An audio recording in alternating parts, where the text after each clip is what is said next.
Bonjour tout le monde. Bonne année, bonne et heureuse année. Je ne sais pas si je vous l'ai souhaité, si je crois. Bon, c'est pas grave, 2 fois valent mieux qu'une. On va évoquer aujourd'hui la nouvelle lune de l'année, tout de même, c'est symbolique, qui aura lieu le 21, bon chiffre, à 21 h, bon chiffre de chance, nombre de chance, 21, qui aura lieu donc le 21 janvier prochain à 21 h 53, heure de Paris.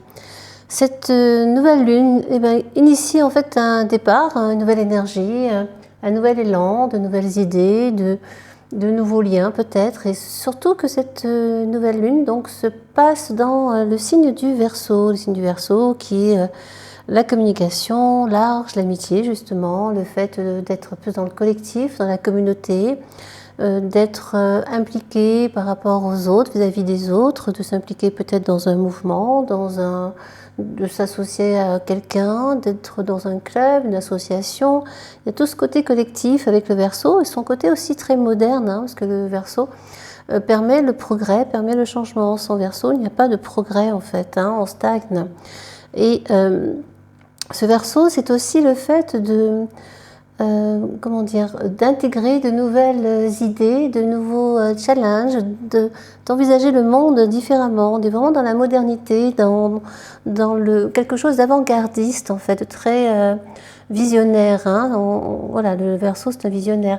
Et cette nouvelle lune nous engage à mettre en place ces nouvelles idées, ces nouveaux élans qui nous sont venus comme ça, peut-être un matin en se réveillant, ou en lisant un livre, ou en regardant quelque chose, comme une prise de conscience sur le besoin de changer les choses et d'aller vers plus de modernité justement, vers plus de progrès et vers plus vers l'autre, davantage à échelle plus large, d'être moins focalisé sur soi.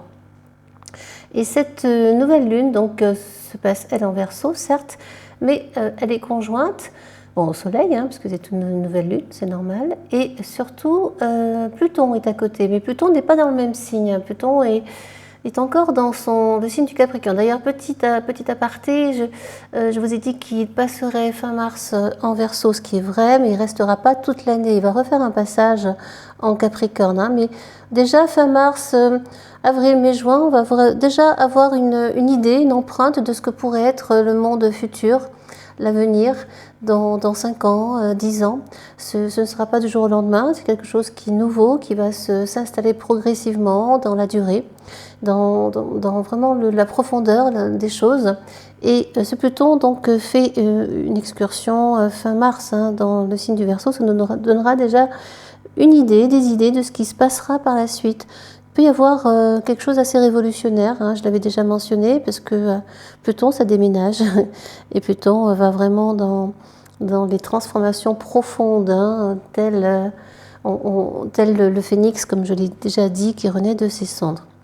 Et ce Pluton qui, dans le signe du Capricorne, encore vient toujours apporter ce côté sérieux, bien justement, mais en même temps dans le côté sociétal. Le Capricorne, c'est la société aussi, régie par Saturne. Et là, on a envie de changer les choses, de réformer en profondeur dans le signe du Capricorne, avec parfois beaucoup de dureté, beaucoup de froideur. Et c'était quelque chose d'assez rude parfois à passer, mais c'est nécessaire pour aller ensuite vers le Verseau, vers quelque chose de plus collectif. Cette réflexion menée dans le signe du Capricorne est importante pour pouvoir avancer vers une autre forme de liberté, entre guillemets, vers un autre fonctionnement. C'est aussi dans son côté sombre, bien plus de froideur, plus de robotique, entre guillemets, des choses beaucoup plus numériques. On est en plein dedans et on continuera à y être. Ce n'est pas forcément un signe très chaleureux, le Verseau. Il n'y a pas forcément d'émotion, on est plus dans le mental, on est plus dans les pensées, dans les idées nouvelles, révolutionnaires, avec son lot de positivité et son lot de négativité. Rien n'est jamais parfait, dans un sens comme dans l'autre. Et Pluton, là, dans la nouvelle lune, vient vraiment nous apporter une profondeur, nous dit, voilà, maintenant, tu as des nouvelles idées, comment est-ce que tu fais pour réformer tout ça, comment est-ce que tu fais pour changer tout ça, et pour aller vers plus de collectivité, comment servir plus la communauté, comment servir plus large, et moins de manière égocentrique, comment penser plus large sa façon de gagner sa vie également, parce que dans le signe du Capricorne, on construit, on bâtit, on structure profondément. on analyse tout, on contrôle tout. Comment lâcher ensuite ce contrôle pour aller vers plus d'ouverture vers l'autre, quelque chose qui pourrait, une construction, qui pourrait servir vraiment plus large. Mais on n'y est pas encore parce que le Pluton est encore dans le signe du Capricorne et continue son périple jusqu'à fin mars. Mais la planète est conjointe à la Lune, à nouvelle Lune. Donc voilà, comment réformer ces nouvelles idées, comment les comprendre, les analyser, comment avancer sur ce chemin-là. C'est une réflexion à mener qui est intéressante. On a également en parallèle, on n'a pas beaucoup d'aspects, hein. Bon, tout cela est sextile, des formes sextiles à Jupiter, c'est encouragé. Après, je n'analyse plus trop les sextiles parce qu'on s'est aperçu que c'était pas si fiable. Par contre, les carrés, oui, les oppositions et autres. Et nous avons là un Mercure qui est carré donc à Jupiter. Là, ça concerne la communication.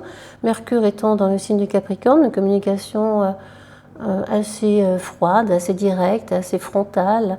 On n'arrondit pas les angles ici, hein. On ne prend pas des gants, c'est directement exprimé, sans réflexion intérieure, sans se poser la question si ça fera mal ou pas. Et donc dans le signe du Capricorne, ce Mercure est assez rude, assez dur, assez froid, mais en même temps il est direct, il est franc, il est honnête, et il dit les choses, il exprime. Et c'est un signe, donc on est dans une planète mentale, avec le Mercure, c'est comment réfléchir à ces idées et comment les concrétiser en fait. Mais en même temps, on a ce carré formé à Jupiter qui peut nous freiner dans nos élans ou nous faire aller vers des exagérations, vers des excès. On va peut-être trop vite, d'autant que Jupiter gouverne le Sagittaire, est un signe donc de feu. On est dans le feu, là, dans le grand, et on est dans le bélier toujours. Bon, on n'y restera pas très longtemps, Jupiter restera, je crois, 3 mois.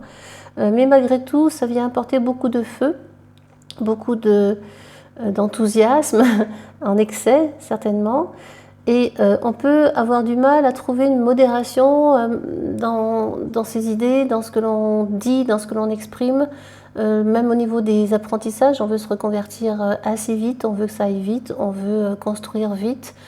Et en même temps, on a du mal encore à passer à l'action, même si Mars est repassé direct depuis quelque temps, depuis le 12 janvier. Malgré tout, il peut y avoir beaucoup de feu et des choses exprimées qu'on pourrait regretter aussi, qui sont exprimées trop rapidement et qui sont dites, qui sont lancées comme ça et qui pourraient être retenues davantage parce que parfois il faut tourner 7 fois sa langue dans sa bouche avant de dire quelque chose pour ne pas blesser l'autre.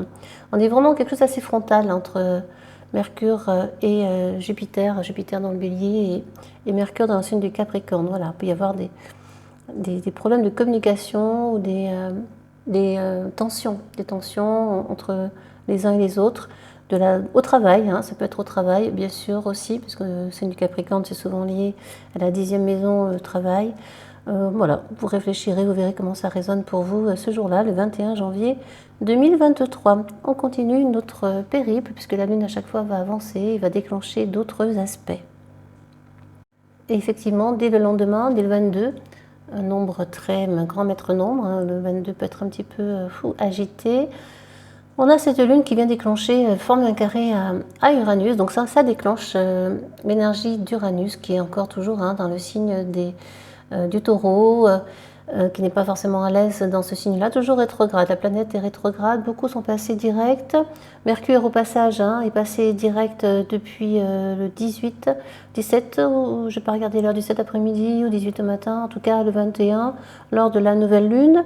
La planète est en mode direct, donc voilà, on pourrait être un peu plus à l'aise dans ce qu'on a mis en place, dans le côté administratif, quel qu'il soit, tout domaine confondu de ce point de vue-là, ça peut avancer un peu plus, ça va être un plus fluide. Les papiers que vous attendiez vont arriver, les situations vont se fluidifier, ça va être un peu plus light.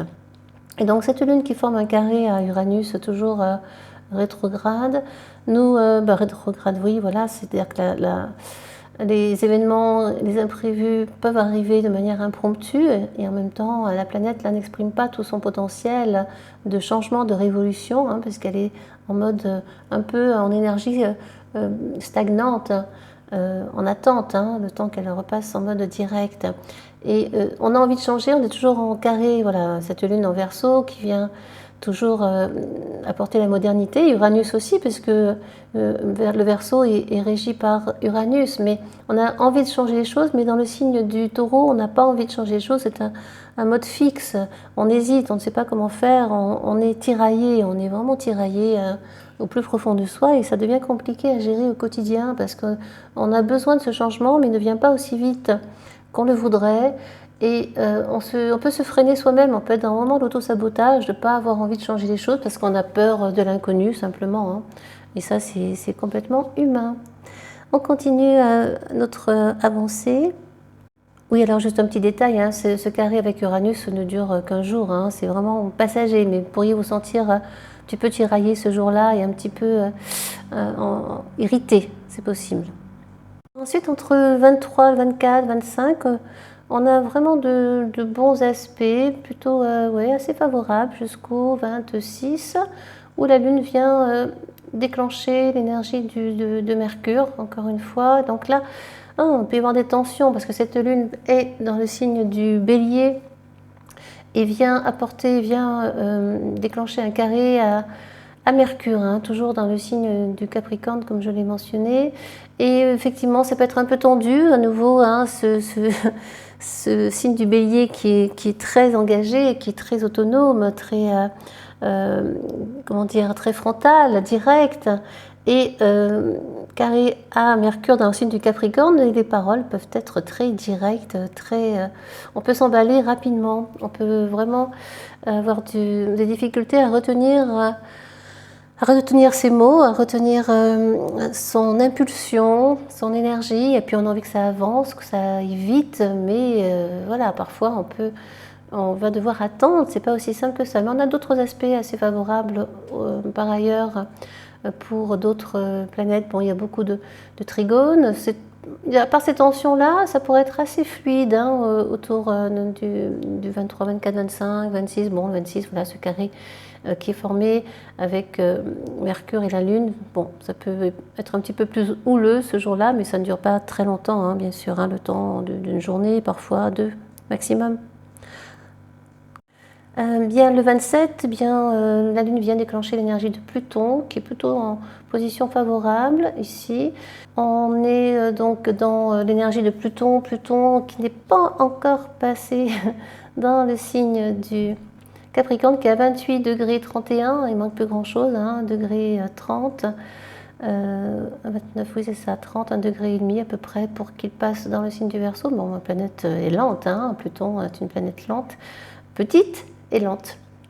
Et ça déclenche l'énergie de Pluton, donc soit le besoin encore une fois, de transformer, de continuer à transformer sa manière d'agir et de construire, surtout de bâtir, hein. On est encore une fois dans la profondeur et même dans des aspects très sociétals, hein, comment réformer tout cela, comment penser la société autrement. Ça va vraiment au-delà de soi, ça va plus loin, plus large, même si la Lune est encore dans le signe du Bélier. C'est comment moi j'apporte ma pierre à l'édifice pour quelque chose de plus large, comment je fais pour m'engager vers une voie qui peut me servir, mais qui peut servir aussi plus largement et qui peut servir différemment au niveau du travail. Il peut y avoir vraiment des tensions sociétales du point de vue, oui, des débats, hein, les débats par exemple, tout ce qui est retraite, réforme de retraite, on est dans la réforme encore une fois, dans la construction, dans la reconstruction éventuelle d'une nouvelle société, d'une nouvelle façon de faire, de penser, d'agir. Et la réforme est importante, là on va en profondeur, hein, dans tout cela, et il y a ce besoin de changer en profondeur. Tant que la Lune rejoint Uranus, Lune Nord, l'évolution, hein, vers quelque chose de différent, vers un autre monde, une autre façon de penser aussi la Terre, la manière de se nourrir, parce qu'on a un signe ici du Taureau, la Lune a rejoint le Taureau, et le nœud lunaire nord est dans le signe du Taureau, Uranus aussi.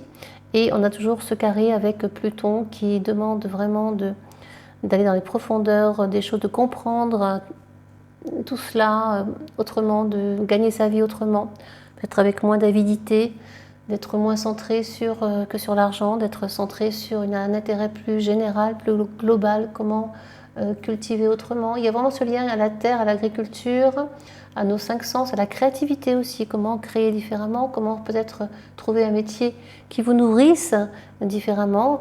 Voilà, tout cela est intéressant, tout cela peut être développé ici, il n'y a pas de limite. Et à partir du 29, bon, c'est un peu plus tendu pour certains aspects. On a Saturne qui s'en mêle.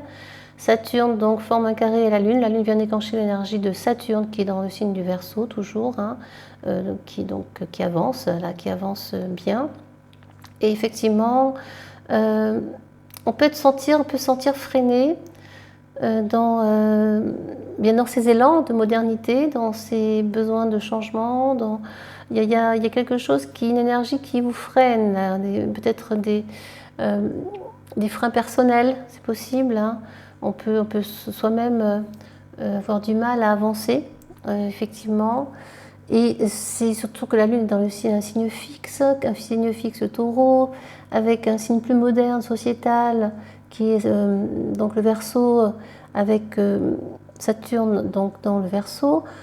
Peut-être des pensées plus modernes par rapport qui viendraient de la communauté, pour travailler différemment, pour aller vers quelque chose de moderne, effectivement, mais qui soit un peu plus en lien avec la planète, plus en lien avec la nature, plus en lien avec nos sens, se reconnecter à nos sens, redonner du sens à tout cela.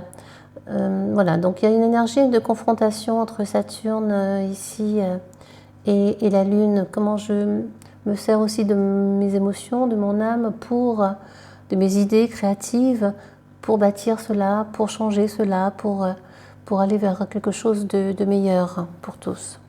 Puis le 30, Vénus s'en mêle. Vénus vient former un carré à Mars, dans le signe encore des Gémeaux. Mars est passé en mode direct, donc là ça va vite, les idées vont vite, les pensées, mais tout ça reste très mental. Avec cette Vénus, on peut y avoir vraiment des tensions autour du 30, tensions conjugales, des tensions entre partenaires, des tensions par rapport aux amis aussi. Et ça dure quelques jours, puisque même le 31, Vénus est toujours en carré avec Mars. Et ces tensions peuvent persister quelque temps, ça peut être très très très tendu, un petit peu houleux.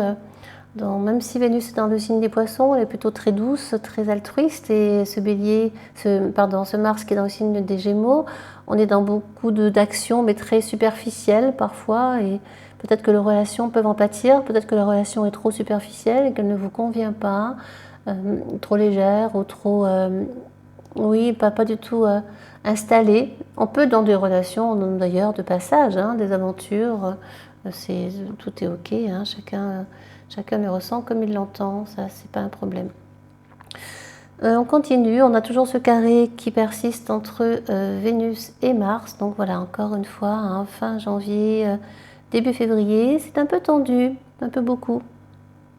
Et on termine bientôt, alors le 3 février, il y a une opposition entre la Lune et Pluton, et en même temps entre la Lune et Mercure. Tout cela forme une opposition, et les deux planètes sont toujours dans le signe du Capricorne, donc effectivement il peut y avoir des tensions au niveau de la famille, parce que la Lune est dans le signe du Cancer, qui est en lien avec la famille, la mère, les responsabilités familiales, le côté cocooning, le foyer aussi, et tout cela est opposé à Pluton, à Mercure. Il peut y avoir des déménagements soudains, brutaux, rapides. On peut avoir besoin de déstructurer justement son foyer, ou de passer à autre chose, ou de s'éloigner de la vie familiale un instant. En tout cas, il peut y avoir aussi des tensions verbales, des échanges un peu forts, un peu durs dans les familles. Donc prudence, attention à ce que l'on dit, comment on le dit, d'autant que on a Pluton et pas loin, les échanges peuvent être un peu durs et froids.